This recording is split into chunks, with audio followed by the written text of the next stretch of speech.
Então, se alguém precisar falar alguma coisa aí, perguntar, dá um alô aí. Então, já foi orado, né? Depois eu oro no final. Conflito de gerações, eu peguei essa figura, né? Então, esse subtítulo aí não tem muito a ver com... Assim, tem a ver, né? Mas, então, eu não editei, não. Eu ia deixar só conflito de gerações, mas eu achei essa figura tão interessante que eu falei, vou deixar ela de capinha aqui, de primeira página nossa aqui. Bem, cadê? Pronto. Tem uma passagem que eu acho muito interessante, é essa daqui. Jamais diga, porque foram os dias passados melhores do que estes, pois não é sábio perguntar assim. Então, Eclesiastes 7,10 diz assim, jamais digas, porque foram os dias passados melhores do que estes, porque não é sábio perguntar assim. O que acontece nisso, né? Bem nessa ideia de conflito de gerações, muitas vezes o que acontece é a gente falar assim, na minha época, no meu tempo, a gente às vezes costuma falar isso, né? Eram os meus pais que falavam isso para mim, agora hoje eu falo com os meus filhos, né? Na minha época, as músicas eram melhores, na minha época, o povo era mais educado, a gente sempre faz uma comparação, né? É bem certo que se a gente for fazer uma pesquisa e perguntar aqui entre vocês, qual foi a melhor época da vida, né? Melhor tempo de vida, vamos dizer assim, né? Cada um vai falar da sua época, porque é a época que nós experimentamos, que nós vivenciamos, né?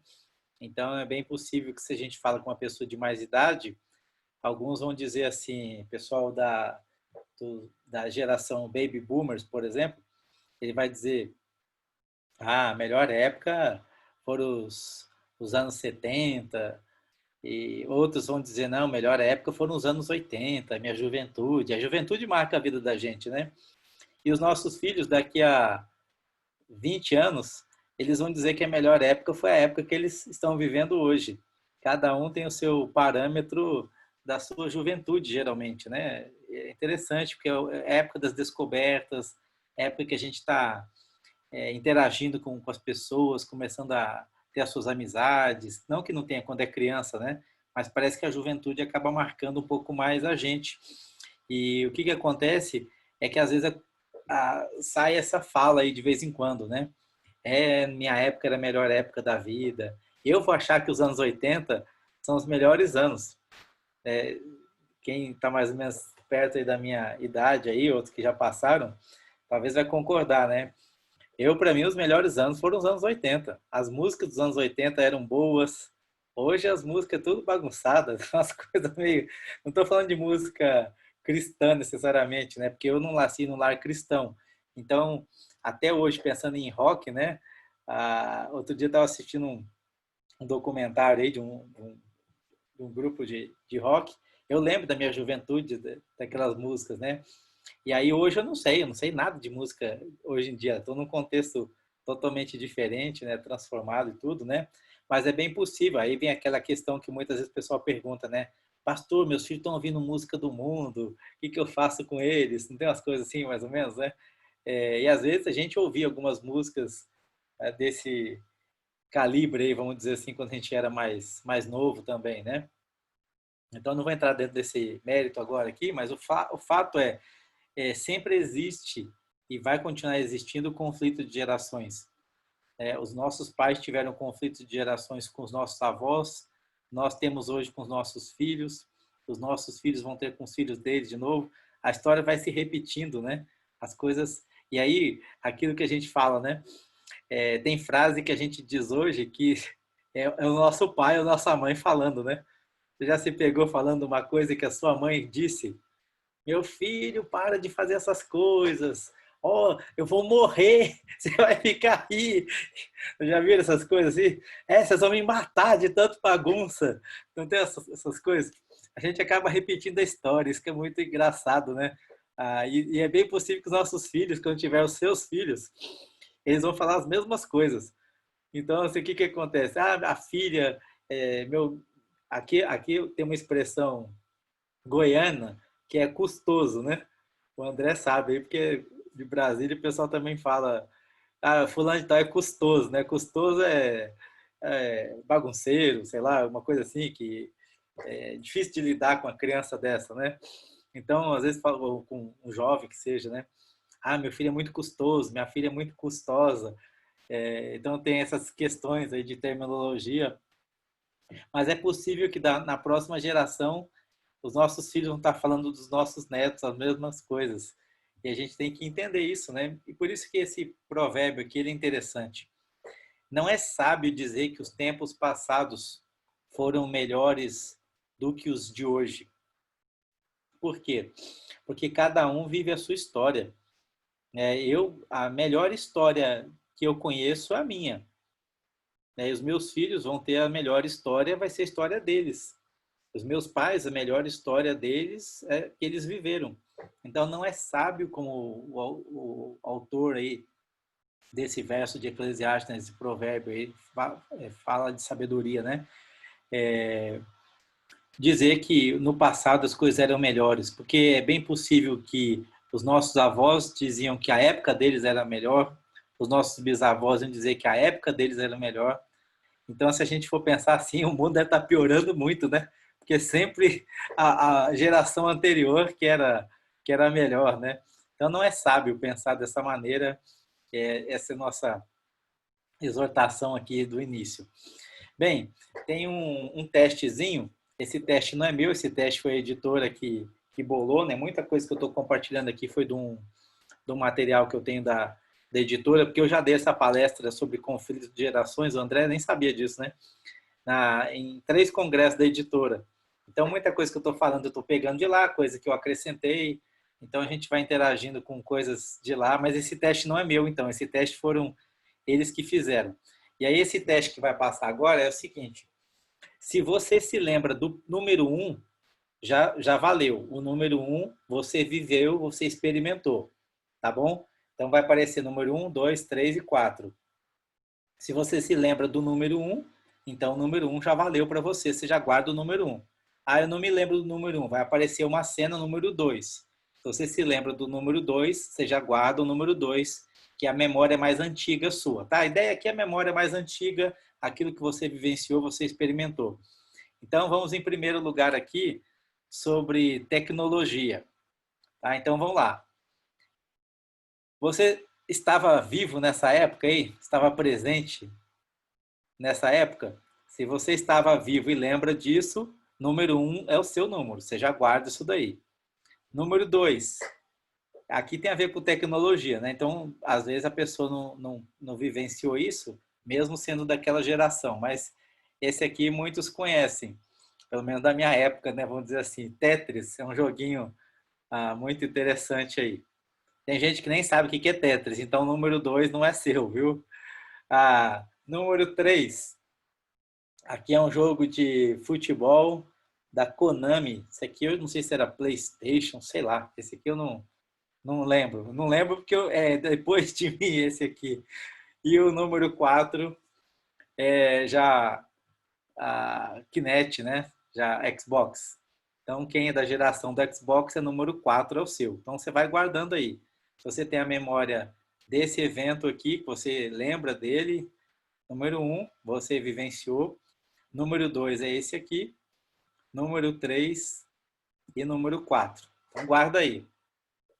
Vai somando aí. Agora, falando sobre televisão. Ficou faltando ali atrás. Então, na verdade, aqui é televisão mesmo. É que vai aparecer depois, ficou fora de ordem o slide na movimentação aí. Se você se lembra e vivenciou a época da Jovem Guarda, número 1 é o seu número. Se você só se lembra agora daqui para frente, TV Pirata é o número 2. TV Pirata. Quem que lembra de TV Pirata aí? Alguém lembra? Eu lembro que tinha o Barbosa, né? Lembra que tinha um tal de Barbosa? Era um barato, era o... Como é que era? Neila Torraca, né? Acho que era isso. Depois, número 3, Rede Manchete. Gente, tem gente que nem sabe o que é Rede Manchete, né? Os mais novos nem lembram que isso existe. Pensa que manchete é só no futebol, no voleibol, né? Tinha a Rede Manchete. E Netflix, geração Netflix. Então, isso aqui tem a ver com televisão. Depois, aqui já tem a ver com política.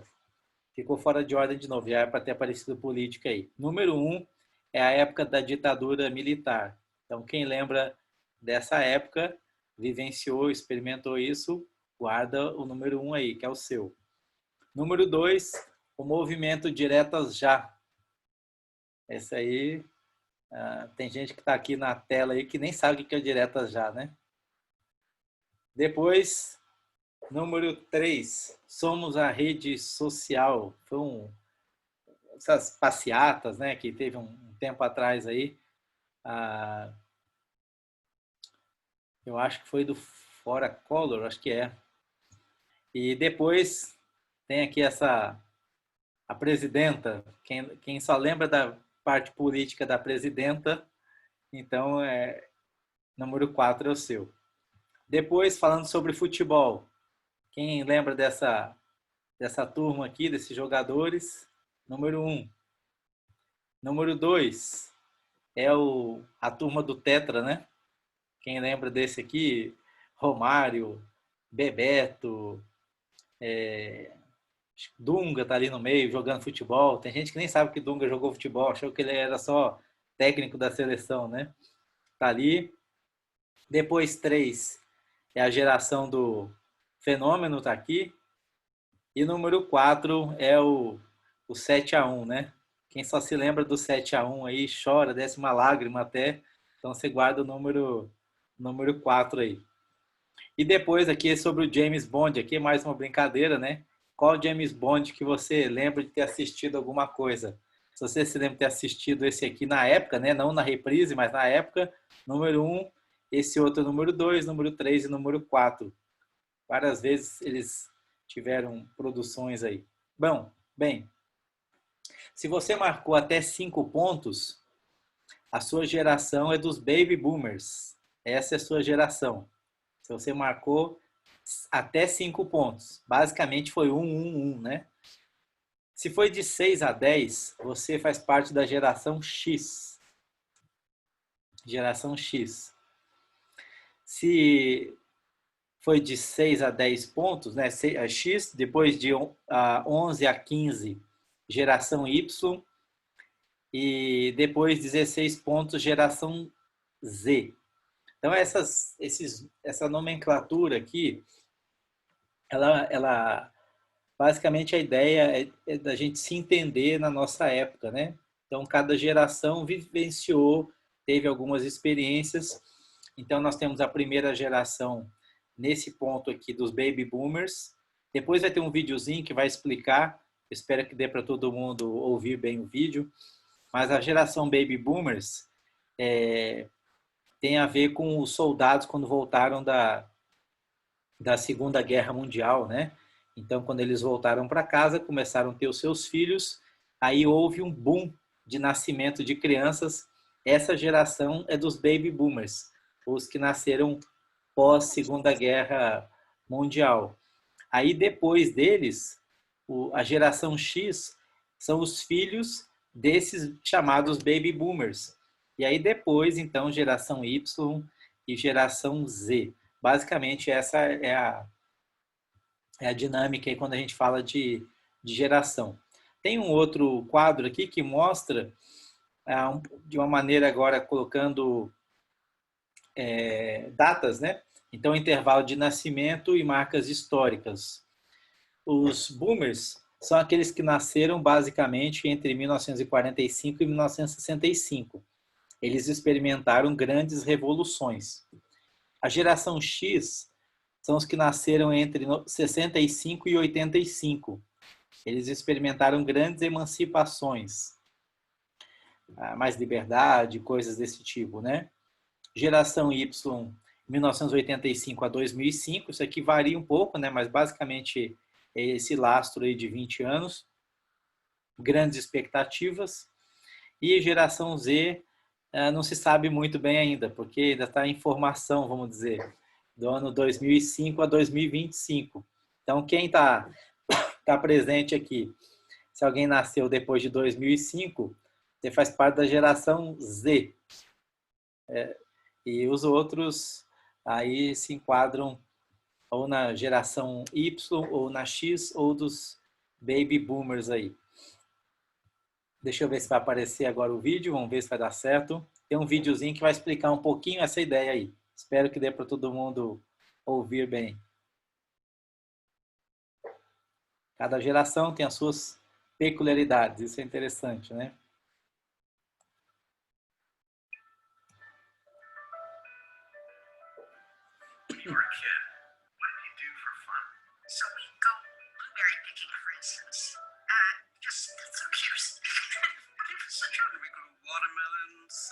Plantains. I found an old sign which was big enough for me to sit on. I made a great toboggan. It was very slick, very fast. I had a few fish in my basket, and I looked up on this bluff, and here's this black bear sitting there watching me. If he starts chasing me, I'm going to keep throwing the fish out of my basket until he's gorged and they won't bother me. And what did you like to do for fun? You know, you go door to door, get a group of kids, and you play lots of games, hide and seek, just going out to the field playing baseball. And we built these massive forts, you know, that you can actually sit in and play in, you know, with our friends, and it was just really wonderful. So what do you like to do for fun? Video games, definitely. I like to go on my phone, text, email. My favorite thing to do in the world is definitely watching videos and playing video games. Those take up so much of my time. 3 to 4 hours a day. Same. Straight. Just last week, I watched 23 episodes of a TV series in less than 4 days. I forget. I'm in a house. I have parents. I have a sister. I have a dog. I just think I'm in the video game. I'd completely get lost. I would die if I don't have my tablet. Whenever I feel upset, I'd play video games and I'd feel normal. It's really wonderful. When your daughters grow up, your great-great-grandkids, what do you think will happen if this trend continues?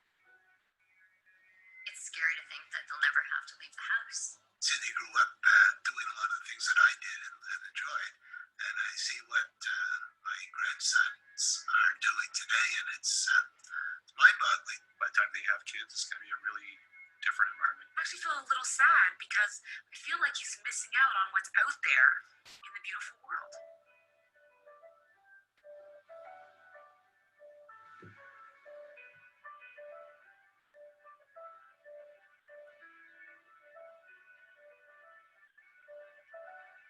That special connection with nature, I think it's innate in all children, but needs to be nurtured.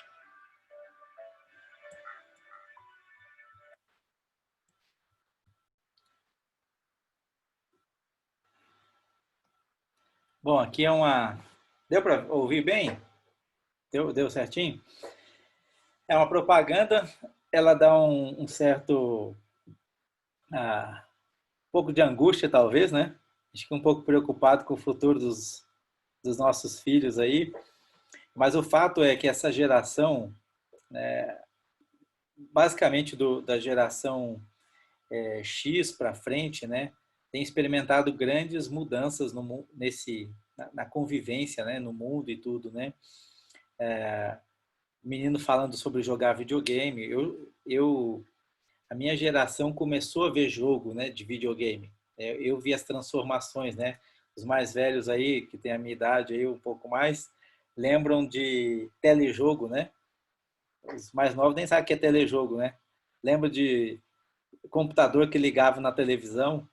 Eu tinha um MSX Expert, né? Que ligava na televisão. Isso aí Eu gosto de tecnologia, né? O André sabe aí que eu sempre gostei de tecnologia. Eu mexo com computador desde o TK-85, TK-90X. Não tinha nem 286 ainda, 386. Tem uns que nem sabem o que é isso, né? É o tataravô do computador que você tem hoje aí. Mas o fato é, a gente tem experimentado muitas mudanças e essas mudanças têm impactado a vida das pessoas. Então, esse primeiro alerta que esse comercial traz para a gente aqui, né? É a gente pensar um pouco em ter atividades né, que seriam atividades fora. Agora, por causa da pandemia, até que é um pouco mais complicado, né? Então dá para jogar videogame dentro de casa e computador, porque não tem muito o que fazer fora, né? Mas o fato é que a nossa vida não pode ser trancada dentro de casa. Quando a gente vê a criação, por exemplo, a gente vê Deus criando as coisas. É claro, ele criou para a glória dele, mas ele criou para a gente também exercer domínio e governar e participar das coisas que Deus fez, né? Uma das coisas que eu gosto de fazer, não tenho feito muito ultimamente, mas eu gosto de caminhar, fazer trilha, ir nesses parques aí que tem lugar para você poder fazer caminhada. Na verdade, até eu fiz uma trilha nesse mês passado, porque nós fomos para o sítio do meu sogro, e lá a terra dele é uma terra até grande, aí nós fomos conhecer a divisa da terra dele, andamos bem assim, foi bem legal. Isso faz parte da vida, né? Esse sedentarismo que a gente fica experimentando hoje mais ainda por causa da pandemia, né?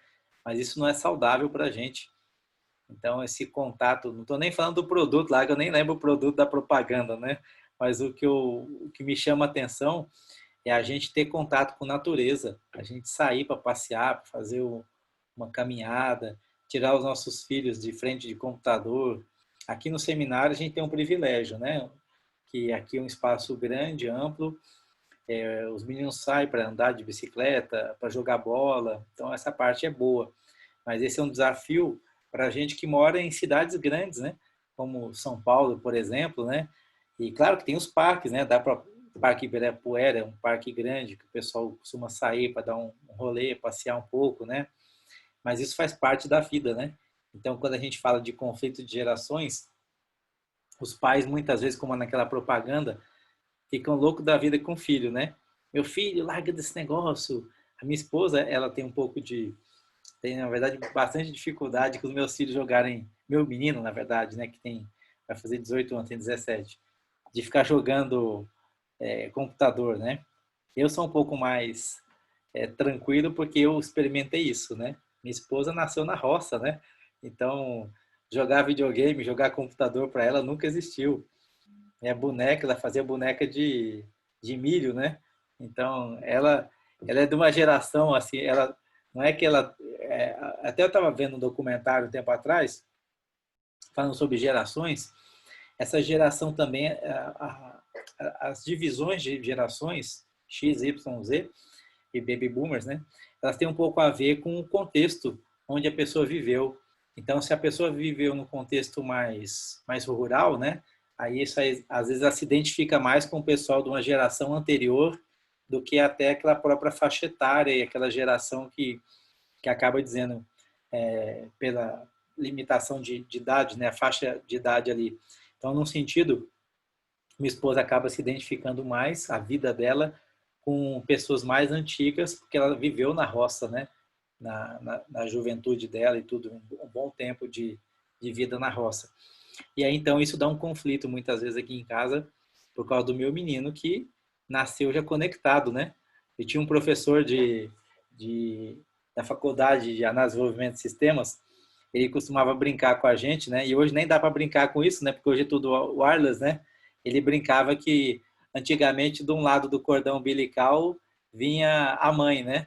Agora a criança do outro lado do cordão umbilical já vinha o mouse, que a criança já nascia sabendo mexer com o computador, né? A gente vê.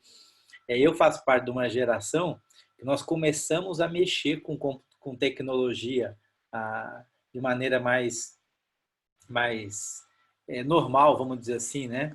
Porque na época que surgiram os computadores pessoais, porque antes era computador só das empresas, né? Que computadores grandes. E eu não sei se você lembra, quem é da minha geração, a gente ficava assim perdia às vezes até a coordenação motora, né? Não tinha uma noção se mexia com a mão muito rápida para poder mexer no mouse, aquela coisa toda. Hoje a criançada já nasce sabendo. Então, eles não experimentam essas mudanças que nós experimentamos. Eles já nascem inseridos na tecnologia. Então, um menino, uma criança hoje pega um álbum de retrato, não um tablet, né? Ela pega um álbum de retrato, tem bebezinho que passa o dedo para ver se a foto vai virar. Vocês já viram? Tem até vídeo na internet, assim, uma criança, um bebezinho pegando um álbum de fotos, físico mesmo, e tá passando o dedo assim para ver se a foto vai passar para o outro lado. Só para ver como é que essa mudança... E a gente tem hoje pessoas que estão... os nativos digitais, que já nasceram, estão com isso, e os outros que tiveram que aprender. Então, tem coisas para a gente que é praticamente inconcebível. Como eu falei, eu fui pastor auxiliar do João Arantes Costa, né? E ele, um pastor de idade, né? Já faleceu, lá de São José dos Campos, perto de vocês. E ele falava comigo sobre Bíblia, né?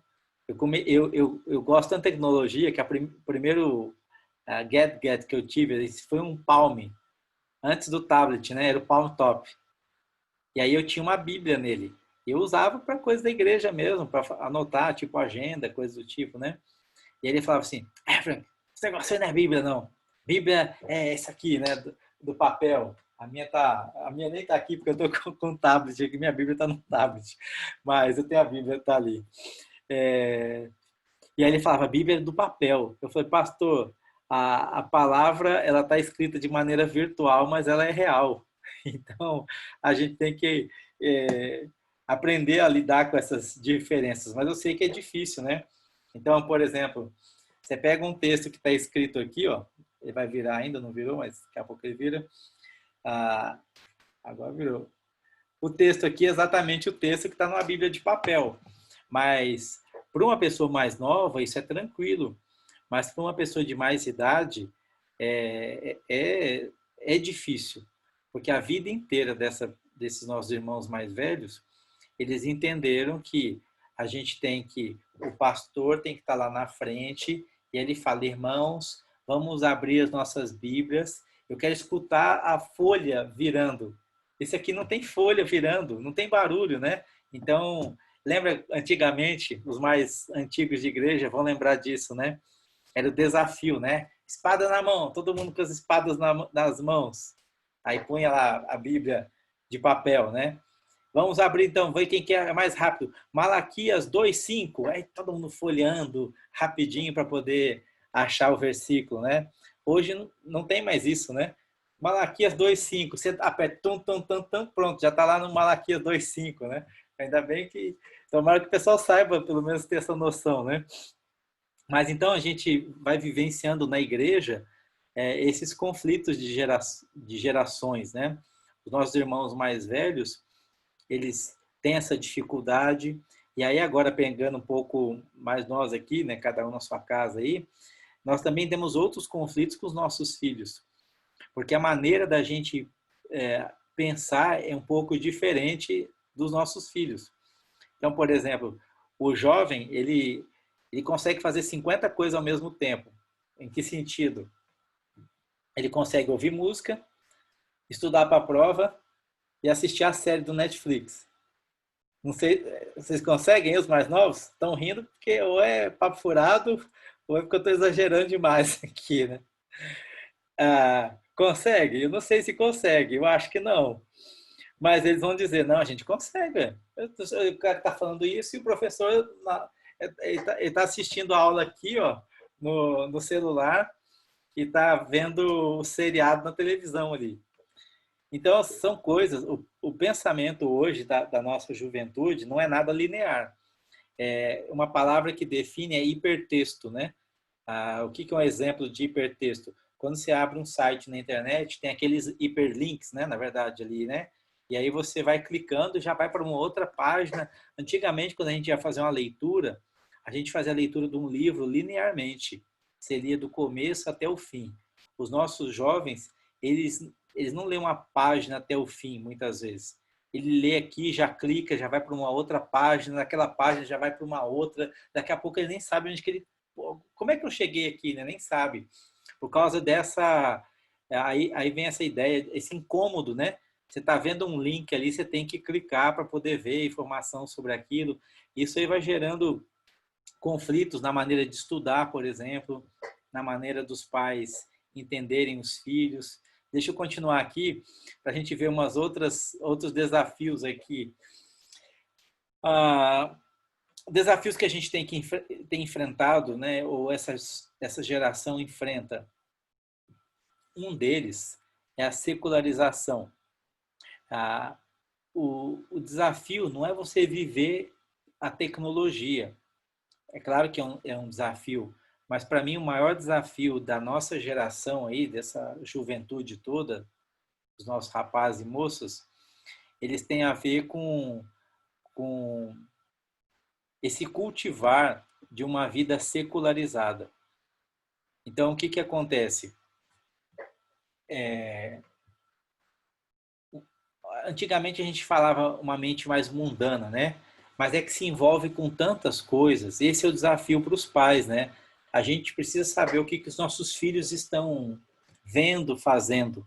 Porque hoje em dia a secularização está dentro de casa, tá na rede social, aquilo que os nossos filhos interagem. Por exemplo, a gente sabe o que, que os nossos filhos têm compartilhado ou o que, que os colegas deles têm compartilhado de valores. Eu sei que os nossos filhos querem a privacidade deles, mas em muitos casos a gente tem que, de vez em quando, dar uma fiscalizada.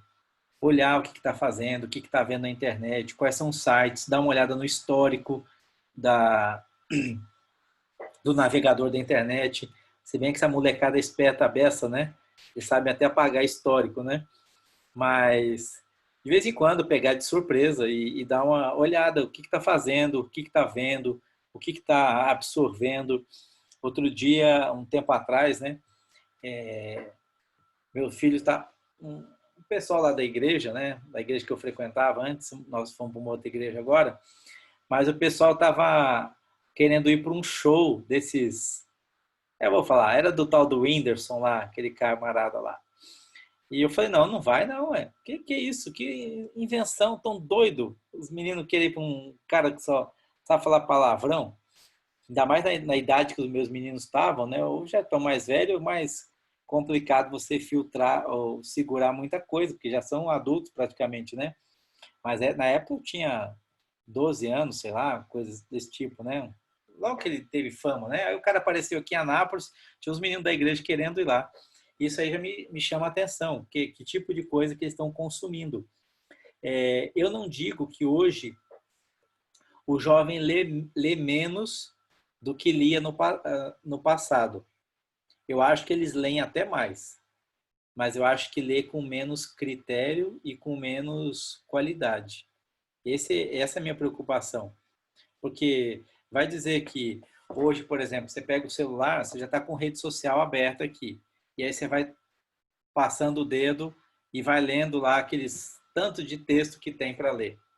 Tem muita coisa. Tem menino que fica horas e horas mexendo no celular. Então, lê bastante, assiste bastante. Antigamente, a discussão era a televisão, né? Quanto tempo os nossos filhos passam diante de uma televisão? Lembra que era mais ou menos a discussão, os mais velhos? Hoje não tem. Hoje pode esquecer essa questão de televisão. Eles não passam muito tempo mais na televisão. Mas, em compensação, eles passam muito tempo no celular. O celular, às vezes, e mídias aí, né, sociais, ele está investindo mais tempo nessas coisas do que na própria televisão. E a televisão, a gente fala, a televisão... Eu lembro que no passado, no meio cristão, tinha até uma discussão a respeito da televisão, né? Tinha igreja que proibia os crentes de assistirem televisão. Lembra disso, né? Não, é proibido, né? É a caixa de Satanás, né? E assistir aquele negócio lá. Mas hoje em dia, com o celular, é pior. É até pior. Porque celular te conecta a qualquer lugar do mundo. E coisas boas, tem muita coisa boa, mas coisas ruins também. Então a gente precisa, nesse ponto, eu acho que a gente tem que ter uma percepção e tentar investigar um pouco mais para o bem do filho, né? Então a gente tem que ser aquele pai e mãe, tem que ser parceiro, né? Aquele que está junto, que está querendo o bem do filho, conversar mais, dialogar mais, ter mais tempo com o filho, que às vezes é culpa do pai também, né? Assim como no passado se falava da televisão, que era babá eletrônica, né? Hoje em dia o celular é uma babá eletrônica, né? O tablet é uma babá eletrônica. Tem pais que o filho, quando fica fazendo muita bagunça, toma aqui, vai mexer com o tablet. Não, peraí, velho. Agora é hora de exercer a paternidade, né? Ou a maternidade. Conversar com o filho. Meu filho, olha, tudo tem tempo. Né? Lê Eclesiastes lá, ué. Tem tempo para acessar a internet, tem tempo para deixar de acessar a internet, né? Meu menino, se deixar, vai à noite jogando. A gente tem que ficar marcação cerrada. Tá em casa aqui, é grandão, mas tem que mandar ainda nele, ué. Se não mandar no meu filho, tá feia a coisa. Ele tá em casa, tá convivendo aqui. Minha filha esse ano tá fazendo seminário, não tá morando com a gente, né? Apesar de ser aqui no campus mesmo, mas ela está tendo uma vida de seminarista, morando lá no alojamento do seminarista lá também, né? Nos quartos lá que tem para as meninas e tudo. Mas a gente tem que saber o que os nossos filhos estão fazendo, né? Porque às vezes está do quarto do lado e está longe, né, da gente, longe de Deus. Então a gente tem que tomar esse cuidado, né? A gente não experimentava esse tipo de coisa, né? Antigamente, por exemplo, falando de pornografia, era mais complicado, era mais difícil você consumir esse tipo de porcaria, né? Por quê? Porque você tinha que comprar numa banca de jornal, vendia só quem era para quem era maior de idade, então você tinha que conhecer um amigo que era mais velho para poder ir lá na banca comprar para você, se fosse o caso, né? Claro, quem nasce no lar cristão não ia fazer isso, né? Mas eu não nasci no lar cristão, então eram os colegas que passavam, então era uma coisa, era mais difícil, porque você tinha que ter um material em mãos ali, né? Hoje, qualquer celular consegue acessar um site pornográfico. Então, esse é um desafio para essa geração atual e para a geração antiga, que às vezes nem passa na cabeça que existe essa possibilidade. Na verdade, a gente tem que saber que existe sim essa possibilidade, é um grande perigo. Então, quando a gente fala de secularização, tem um pouco a ver com isso também, né? O fato da gente ter tecnologia nas mãos não quer dizer que, de maneira geral, isso está melhorando a vida da gente, né? Em muitos casos, está fazendo com que os nossos filhos tenham uma mente secularizada, uma mente mundana, e às vezes a gente fica estarrecido com as coisas que a gente vê nos meninos aí compartilhando nas redes sociais. Dá uma investigada aí, os pais, e tomara que você não tenha, não fique assustado, né? Tomara que tudo esteja bem com seus filhos aí, mas é um alerta para a gente não perder o rumo, né? E não deixar os nossos filhos se perderem também. Uma outra coisa é o relativismo. Na verdade, essa é uma herança da pós-modernidade, que até hoje alguns já estão dizendo que não é nem o termo mais pós-modernidade. Mas o fato é que, hoje em dia, o relativismo é muito grande. Existem verdades, né? Não tem mais uma verdade. Tanto é que é uma incoerência, né? Alguém já disse que nessa geração não se tem verdades absolutas. Só que essa frase é autodestrutiva, né? Então, se alguém falar para você assim, não existe verdade absoluta, pergunta para ela se é verdade o que ela está falando, porque essa frase já morre, né? Se ela fala, não, é mentira, então tá, não precisa acreditar no que você está falando. Não existe verdade absoluta. É verdade isso? Então o que você está falando eu não posso acreditar que é absoluto, porque você está dizendo que não tem verdade absoluta. Então é algo sem sentido algum, né? Uma frase que é autodestrutiva. Mas o fato é que se relativiza muito. Eu lembro que antigamente, né, as pessoas elas não duvidavam da Bíblia. Está escrito na Bíblia, então a gente tem que obedecer, está escrito na Bíblia. Mas hoje, isso aí era coisa da época, hoje é uma época diferente, é outro contexto. Não, calma lá, gente. Deus deu uma palavra, a palavra dele é eterna, a palavra dele, Jesus disse, passará os céus e a terra, mas as minhas palavras não hão de passar. Então, o que ele disse, que tem a ver com salvação, com vida eterna, é o que é, nunca vai mudar. Né? Nunca vai mudar a maneira como uma pessoa se salva, nunca vai mudar a maneira como uma pessoa tem que se relacionar com o seu Criador, o amor ao próximo. Então, essas coisas aí fazem parte. O que talvez mudou é a história da nossa época, né? Mas os princípios da Bíblia são princípios eternos, a gente não tem que relativizá-lo. E outra coisa que é um perigo da nossa época é a banalização humana, né? O ser humano hoje, na verdade, de novo, volta um pouco aquilo que eu falei no começo, né? Essa banalização do ser humano, a gente tem uma maneira diferente de lidar com isso, mas em muitos casos a vida ela já era banalizada há muito tempo, né? Desde a época do Gênesis, né? Vocês lembram que Caim mata o irmão dele? Poxa, como é que o cara faz um negócio desse? Banalização da vida. A gente vê histórias antigas aí dos vikings, banalização da vida, matava de qualquer jeito.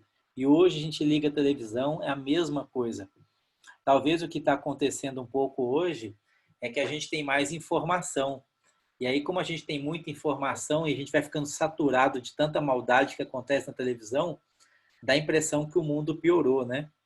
E em alguns sentidos até a gente pode dizer que parou. Mas se você assiste uma série, né, igual eu assisti outro dia, tenho assistido alguns capítulos daquela série dos Vikings, né?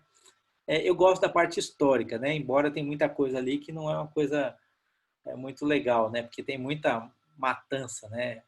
Mas eu gosto de entender a história. Eu estava conversando com a minha esposa. Olha para você ver como que as pessoas eram. Matavam sem dó. Não tinha nem... Ia lá, matava, saqueava.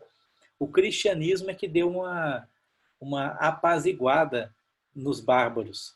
Porque se não fosse o cristianismo, né, a conversão deles, a coisa teria ficado terrível até hoje, né? Mas o fato é, a geração de hoje, a gente precisa ensinar e bater firme nisso, que o ser humano ele é importante. A gente tem que valorizar. E aqui tem a ver com bullying, tem a ver com tacar fogo no mendigo, né, igual já aconteceu caso em São Paulo, recentemente teve isso, né? Brasília também teve. Então, assim, tem coisas que mudam de geração para geração, mas alguns valores a gente tem que continuar lutando por eles. Falando em luta, quando a gente fala de conflito de gerações, aí nós temos a geração do Mike Tyson. Tem gente que lembra do Mike Tyson aí, né? Eu lembro que meu pai era vivo na época, a gente ficava acordado até de noite, porque tinha luta que era 1 hora da manhã, né? Não sei quem é mais velho aí, lembra de luta do Mike Tyson. Aí, só que dava raiva, porque a gente ficava às vezes até 1 hora da manhã, 1 e 2 já tinha acabado a luta. A luta era 2 minutos de luta, já nocaute, né? Então era um negócio assim. Então, nossa geração foi a geração do boxe, né? Do Mike Tyson. A geração de hoje já passou um pouquinho, né? Mas ainda está aí, né? É a geração do MMA, né? Do Anderson Silva e coisas dessa natureza aí. Mas o fato é, precisa ter de fato um conflito de gerações? Precisa ter uma luta entre uma geração e outra? Um tempo atrás, a gente começou nas igrejas, né, a ter aqueles movimentos de equipe de louvor, né? Os irmãos de mais tempo de igreja lembram disso. Que a questão era o seguinte: você vai colocar bateria dentro da igreja? Cadê o pastor André? Já sumiu? Não, ele está escondido aí, mas eu vou falar assim. Se põe bateria na igreja, você não coloca bateria e coisa dessa natureza aí. Hoje a gente até não tem tanta discussão nesse ponto, mas a discussão hoje é se a gente continua cantando salmos e hinos, se a gente continua cantando música mais antiga ou tem que ser as músicas modernas. Na minha opinião, não precisa ter conflito entre esses gostos musicais. A gente tem que valorizar todos. Então, por exemplo, o que acontecia que os jovens gostavam de ir para acampamento, né? Eu gosto de ir para acampamento que lá canta música de jovem. A gente fica na igreja só canta música de velho. Já viu coisa desse tipo, né? Mas não precisa ter esse tipo de coisa. Acho que a gente tem que aprender a conviver as gerações bem, de maneira harmoniosa. Então, tem espaço no culto para a gente cantar música que agrade, né, o conceito musical dos mais velhos, e tem que ter espaço também para ter música que os jovens estão mais acostumados, que gostam, que fala mais ao coração deles. Eu acho que esse tipo de coisa a gente tem que aprender a administrar, né? Porque, na verdade, todas as gerações são importantes dentro da igreja. E o que eu acho que a gente, ao invés de ter conflito, a gente tem que ter companheirismo, né? A gente tem que estar juntos, né? As gerações caminhando bem, caminhando juntas. Não fazer disso uma luta igual aqui, né? Quem que ganha aqui dos dois? É o Mike Tyson que ganha ou o Anderson Silva? Para mim, nesse ponto aqui na ilustração, né? Eu acho que cada um teve o seu valor na sua época, na sua história, e a gente tem que valorizar a contribuição de cada um. Então, tem esse texto que está aí, Tito 2 em diante, na verdade é do 2 ao 6, diz assim, eu vou ler do versículo 1. Tu, porém, fala o que convém à sã doutrina. Então, isso aqui tem a ver com sã doutrina. Quanto aos homens idosos, que sejam temperantes, respeitáveis, sensatos, sadios na fé, no amor e na constância, os homens mais velhos. Quanto às mulheres idosas, semelhantemente, que sejam sérias no seu proceder, não caluniadoras, não escravizadas a muito vinho, sejam mestras do bem, a fim de instruírem as jovens, recém-casadas, a amarem ao marido e seus filhos, a serem sensatas, honestas, boas donas de casa, bondosas, sujeitos ao marido, para que a palavra de Deus não seja difamada.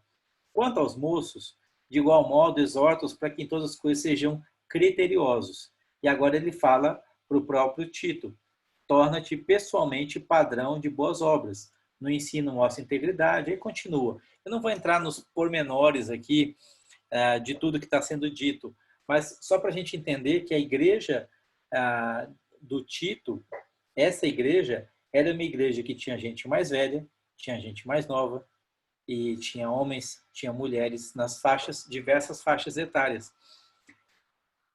E isso aqui é saúde para a igreja. Né? Uma igreja, ela tem que aprender e tem que ter gente de todas as gerações, porque o jovem aprende com a experiência do mais velho, o mais velho aproveita o vigor do mais novo, né? O mais velho aprende coisas com o mais novo, dessa nova geração. O mais novo, ele aprende coisas dos mais velhos.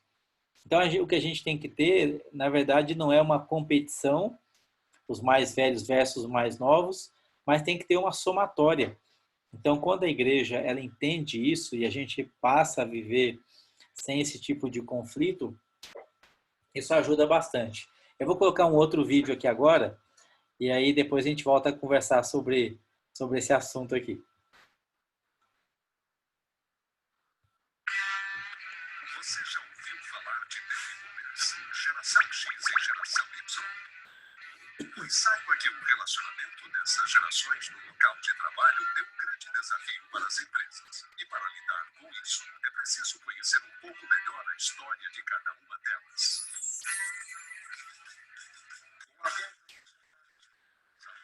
Com a Segunda Guerra Mundial, houve um grande crescimento em diversos países. Essa explosão de bebês deu origem à geração Baby Boomers. Nas décadas de 50 e 60, os primeiros Baby Boomers chegaram à adolescência e começaram a revolucionar o mundo.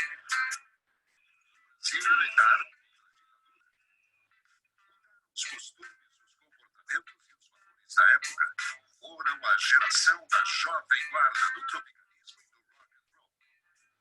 No meio corporativo, seu principal objetivo era construir uma carreira sólida, buscando principalmente uma segurança profissional. Fazia todo sentido vestir a camisa da empresa, pois sabiam que o esforço diário garantiria o sustento da família e seria recompensado no final, mesmo que demorasse um pouco. Nas décadas de 60 e 70, os baby boomers já haviam causado uma grande mudança no mundo e naturalmente tiveram seus próprios bebês. Mas o que esperar dessa próxima geração? Seriam capazes de dar continuidade a toda aquela revolução? Devido a esse mistério, essa geração foi denominada de Geração X. Cresceram em pleno regime militar e se tornaram jovens ainda na década de 80, quando assistiram às diretas já pintaram o rosto em forma de protesto e viram a tecnologia entrar de vez em suas casas. A geração X redefiniu a relação entre trabalho e recompensa, buscando rápido crescimento profissional. Em meio a toda essa competitividade, chegasse o mais rápido a cargos de diretoria. Nos anos 80 e 90, em meio a grandes avanços tecnológicos, a internet abriu as portas do mundo para os jovens da geração Y. Isso fez com que suas identidades transcendessem o lugar de onde estavam, promovendo conexões com jovens de todo o planeta. Pensamentos, ideias e uma infinidade de conteúdos são compartilhados a todo momento em tempo real. Assim desenvolveram uma maneira não linear de pensar. São dinâmicos, fazem muitas coisas ao mesmo tempo, pois para eles tudo pode estar junto e misturado. Eles agora representam uma nova força de trabalho. Cargos e hierarquias perderam força, porém possuem grandes aspirações. Querem cada vez mais escolher uma carreira que esteja acompanhada de prazer, estar envolvidos e participar de todo o processo. Reconhecimento e crescimento profissional, nem que seja de degrau em degrau, mas não querem ficar estagnados, por isso ficam desmotivados facilmente quando o trabalho entra na rotina. Mas calma, não se assuste. Tenha certeza de uma coisa. O relacionamento dessas gerações, quando bem trabalhado, se transforma numa força poderosa. É como no futebol. Quando um time concilia a experiência e a juventude, forma-se uma equipe unida e vencedora. E quem ganha com isso é a empresa.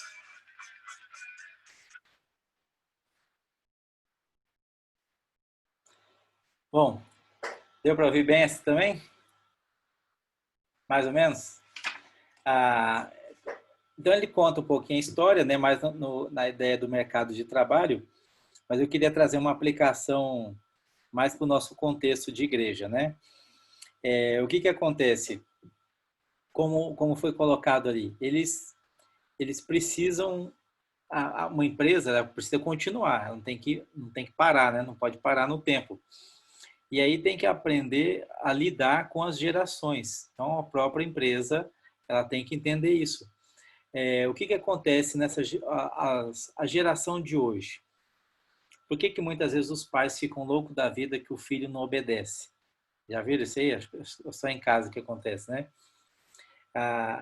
Parece que a geração anterior, ela estava acostumada com uma ordem e uma obediência no seguinte: eu não preciso explicar por quê.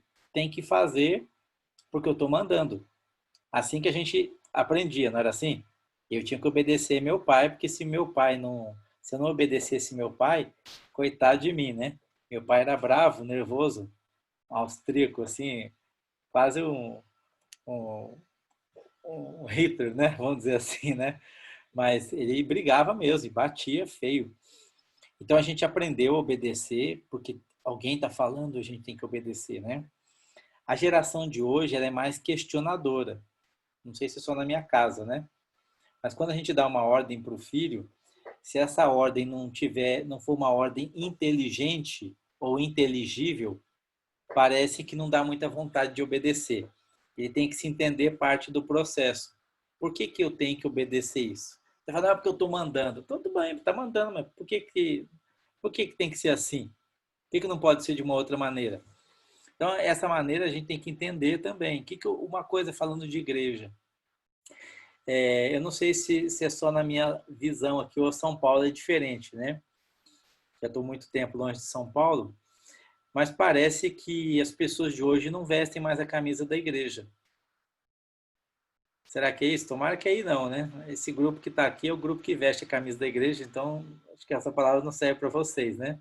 Mas antigamente parece que as pessoas faziam tudo, viviam igreja, tudo tinha a ver com a comunidade local, com a igreja, gostava da denominação, gostava de participar das coisas da denominação e coisas dessa natureza. A gente está vivendo uma época, parece até um pouco daquilo que Jesus disse, né? O amor de muitos iria esfriar. Às vezes a gente vive uma época que parece que, se der, vai, se der... Eu espero que os irmãos estejam com saudade de voltar para a igreja. Não sei como é que está aí, se está tendo culto presencial já, não, né? Na igreja está tendo, não? Espero que os irmãos estejam doidos de vontade de voltar para a igreja, do jeitão tradicional mesmo. De sentar todo mundo lá no banco e participar de estar junto, poder dar abraço nos irmãos. Porque essa parte tecnológica ela é muito interessante, tem a sua importância, o seu valor, mas ela não substitui o calor humano, né? Não substitui a gente estar junto com os nossos irmãos. Então, a gente precisa aprender, se desenvolver. Essa parte tecnológica é legal e tudo, né? Mas a vida é muito mais do que tecnologia. A vida é a gente viver um com o outro, né? A gente ter comunhão, viver em comunidade, né? Então, espero que os irmãos sejam com vontade, né, de estar juntos. Bem, falando desses nativos digitais, quem que exerce influência aos nossos filhos? Famílias e amigos exercem influência, professores, treinadores e mentores, empresas e fornecedores de software, sabia que eles exercem influência nos nossos filhos? Por exemplo, o Facebook exerce influência nos nossos filhos. Empresas de tecnologia exercem influência. Até as propagandas, você já reparou que se você fizer uma pesquisa na internet, faz esse teste aí, pesquisa lá, refrigerador, fogão, sei lá, qualquer coisa assim. Faz uma pesquisa no Google e coloca lá. Daqui a pouco acessa o Facebook. É certeza que vai aparecer um tanto de propaganda de fogão, de geladeira, daquilo que você andou pesquisando. A coisa é bem assim, querendo ou não, na maneira como eles priorizam uma notícia em detrimento de outra, eles estão moldando uma geração. Essa geração está sendo moldada não mais agora tanto com influência de televisão, mas o que está moldando essa geração hoje são as redes sociais. A gente sabe aí, né, o presidente, né, o Bolsonaro, ele ganhou graças às redes sociais. Porque se fosse nos moldes só de televisão, ele não teria ganho a eleição. Isso é claro, muita gente já fala sobre isso.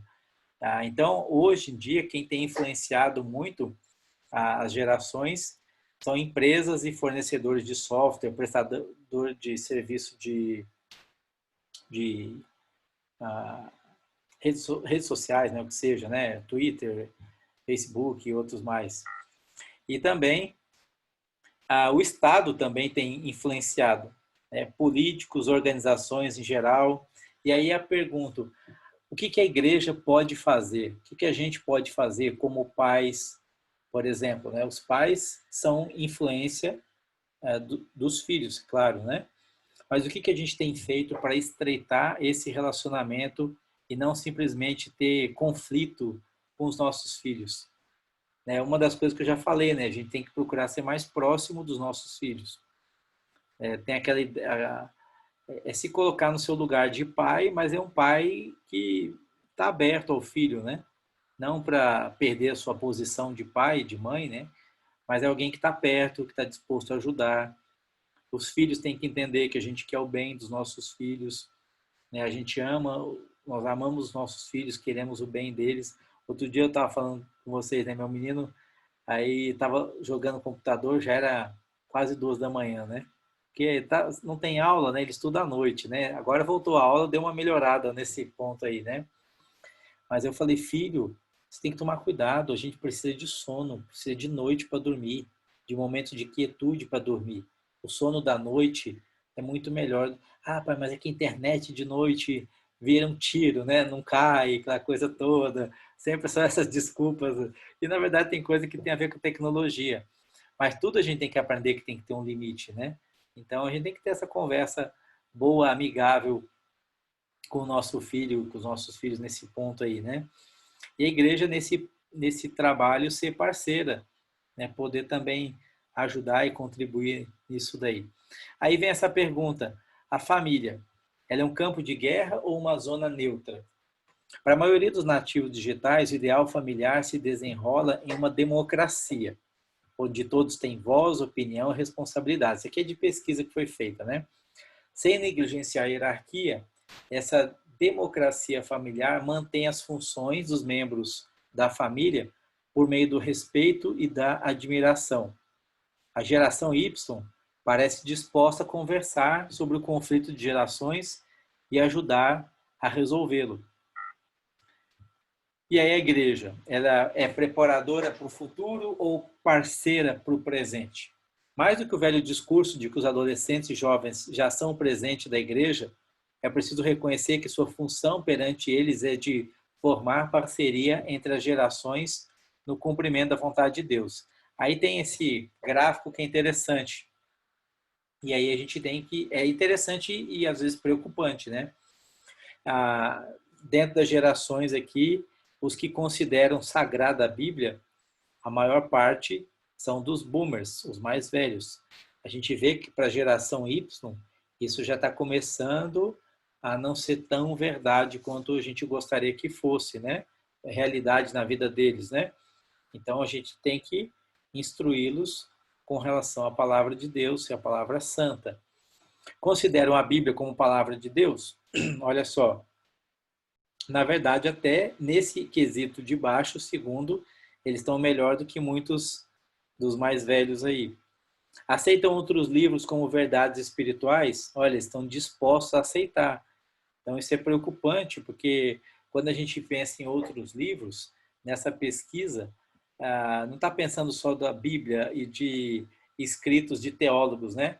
Está aceitando talvez até Paulo Coelho como uma literatura que fala de coisas espirituais também, e a filosofia oriental, né, que eu estava querendo lembrar, a filosofia oriental.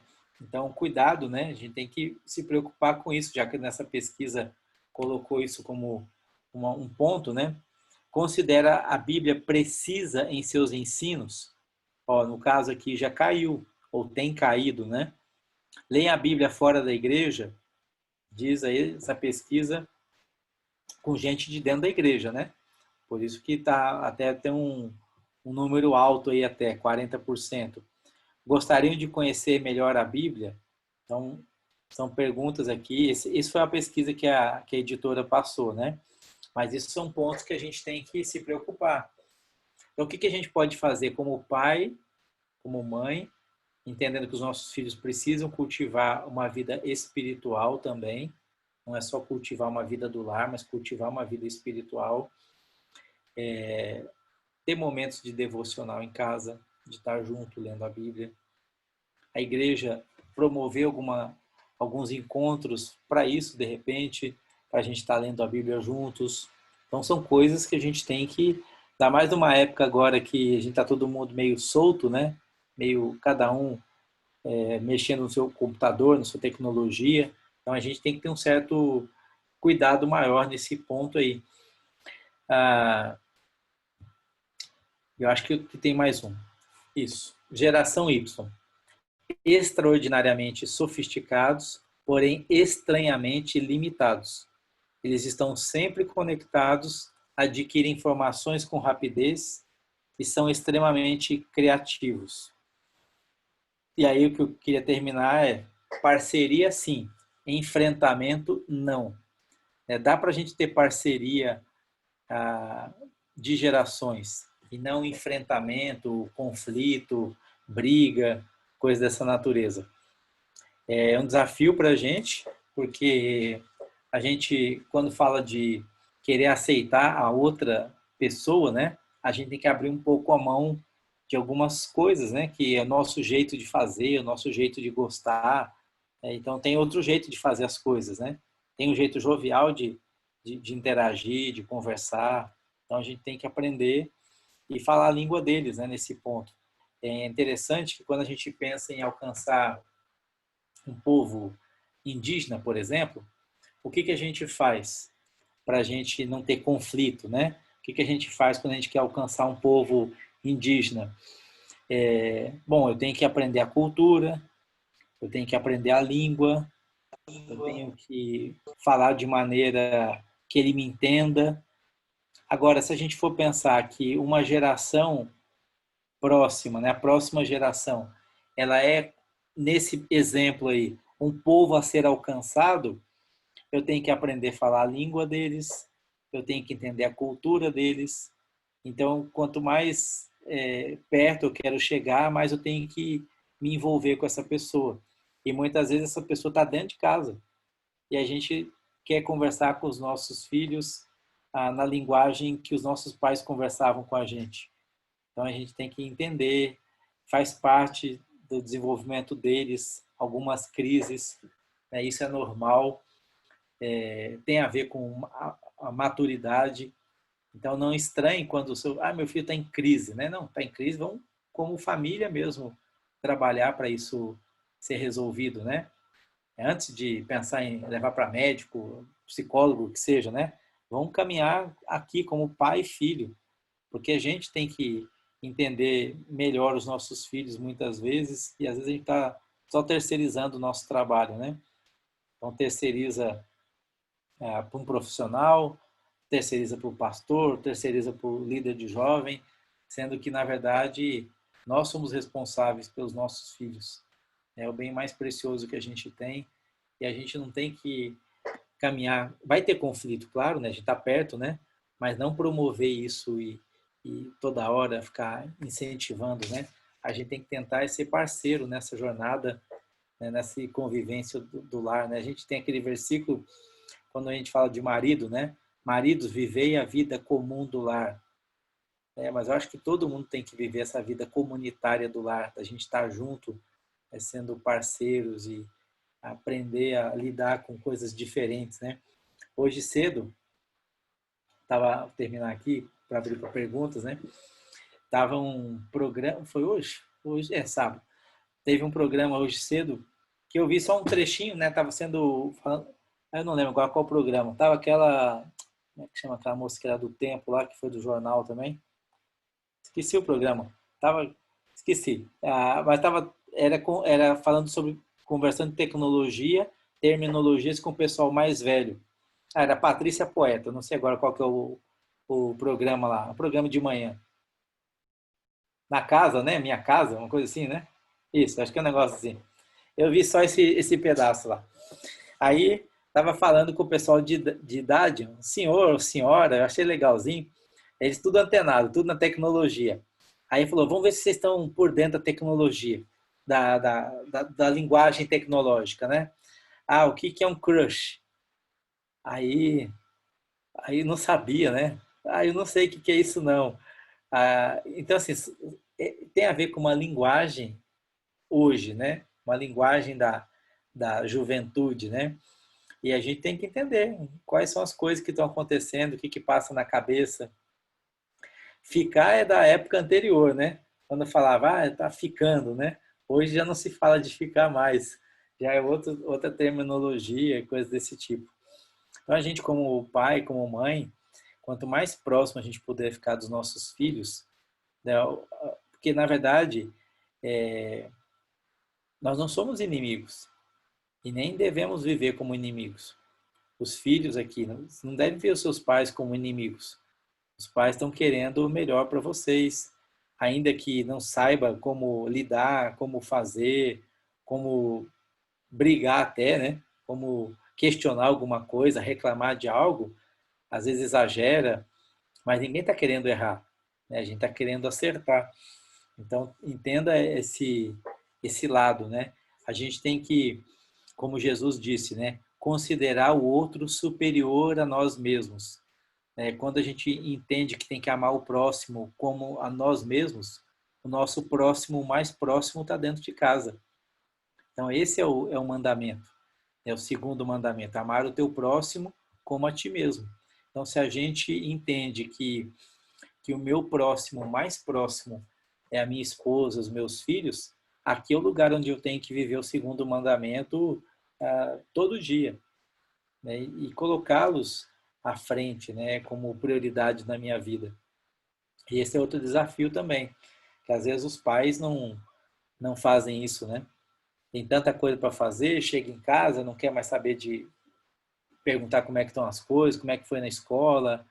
Então, o diálogo é muito importante também para a gente conviver, né? A vida comum do lar é a vida comunitária. Não é uma vida sofisticada do lar, não é uma vida difícil. O lar é um lugar fácil de viver, né? Não precisa de muita coisa para a gente viver em família.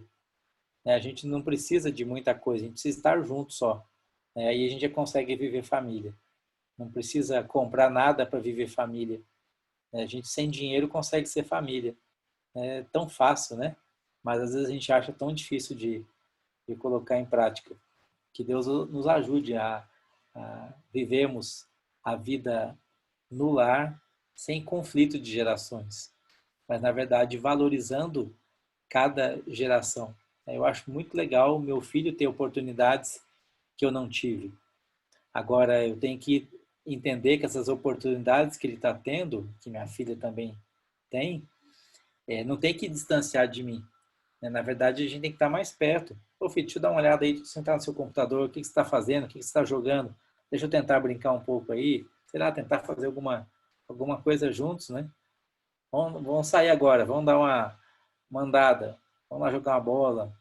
Alguma coisa assim, para a gente poder cultivar a vida familiar, né? E não ter conflitos em família. Se alguém quer perguntar, eu estou na luta também, viu, irmãos? A gente caminha na graça do Senhor. A gente vai caminhando, não sou super e acerta tudo, não. Mas estamos aí para tentar acertar o mais vezes possível, né? Amém, pastor Frank. Muito obrigado pela palavra. Eu tô do seu lar hoje, gente. Eu não tô conseguindo ver o rosto de quase ninguém. Eu sei que tem bastante gente. Então, se alguém quiser fazer alguma pergunta, pode me interromper, que eu vou fazer aqui algumas anotações que eu fiz durante, mas pode me interromper, porque eu não vou conseguir visualizar todo mundo. Eu fico muito feliz porque na palavra do pastor a gente conseguiu refletir em várias coisas que a gente já tem falado. A gente tem falado um pouco sobre essas primeiras histórias da Bíblia, vendo novamente. Ele comentou sobre Adão e Eva, comentou um pouco sobre Caim e Abel, e eu lembrei agora do que a gente falou na semana passada sobre Noé, de quando que Deus fez um sinal de aliança com Noé, juntamente com a família dele. Não foi somente para Noé, mas sim para todos que estavam junto com ele. E a gente destacou essa importância de estar junto com os nossos pais, né? E isso é muito interessante, isso me traz segurança de que a gente está estudando e refletindo na palavra de acordo com a vontade de Deus. Fico muito feliz, pastor, pela tua palavra. Um outro ponto que eu estava lembrando agora de comentar, que essa questão de ser uma via de mão dupla, tanto dos filhos quanto dos pais. Um exemplo rapidinho que eu vou dar é que amanhã vou comemorar o Dia dos Pais na casa do meu tio, e minha mãe falou se eu não queria fazer a comida. Ela estava querendo fazer churrasco. E assim, eu não sou muito bom, eu amo churrasco e gosto de comer um bom churrasco, sendo que não pode ser feito por mim, porque provavelmente não vai ser um bom churrasco. E eu falei assim, tudo bem, eu faço, porque é mais importante para o meu tio saber que eu estou fazendo churrasco para a família do que eu negar em ter essa atividade. Então, eu quero eu quero dizer exatamente isso, de que é uma via de mão dupla. Não adianta os pais se esforçarem para entrar em contato com a gente, com os filhos, e a gente não deixar, a gente não dá essa oportunidade. Da mesma forma, os pais darem essa oportunidade para os filhos fazerem parte das coisas que eles gostam também. Então, é uma via de mão dupla que precisa de abrir mão, às vezes, daquilo que a gente quer. E os relacionamentos são feitos dessa forma. Alguém quer dizer alguma coisa? Estou ouvindo o microfone aí aberto. Jairo, eu gosto muito dessa ideia que o pastor Frank colocou sobre a ideia do próximo mais próximo, né? É interessante quando a gente tem essa perspectiva de obediência à palavra, de amar a Deus e amar o próximo, sendo que o próximo mais próximo é o nosso cônjuge, é o nosso filho, é o pai, é a mãe. É justamente isso que traz um alinhamento para que a gente entenda o conflito de geração. A resposta à obediência à palavra de Deus ajuda a gente entender o próximo, né? Ajuda a gente encontrar um ponto comum para que o nome de Deus seja glorificado por meio das nossas relações, né? Então, Jesus Cristo é o ponto comum dessas gerações. Ele une povos, ele une nações, ele une gerações, né? Então, é a necessidade de ter Jesus Cristo como a pedra angular ali do nosso lar, né? Que vai fazer a gente entender o outro, ter empatia com o outro, ter misericórdia com o outro, ter paciência com o outro. Então, eu acho que é um reflexo muito, muito básico. Se você ama a Deus, você é convidado a amar o seu próximo está dentro de casa. Gosto muito dessa ideia também. Legal. É exatamente isso. É o que eu venho pensando. A gente já está com 1h40 de encontro e essa é só a parte teórica. Agora é com a gente. A gente tem mais uma vida. Foi 1 hora de teoria e a prática vem agora com a vida. Então a gente tem muito mais tempo para praticar. Gente, eu quero agradecer pela... Nossa, o celular é horrível. Eu quero agradecer a presença de todos vocês, de saber que todos estão aqui com os pais, fico muito feliz.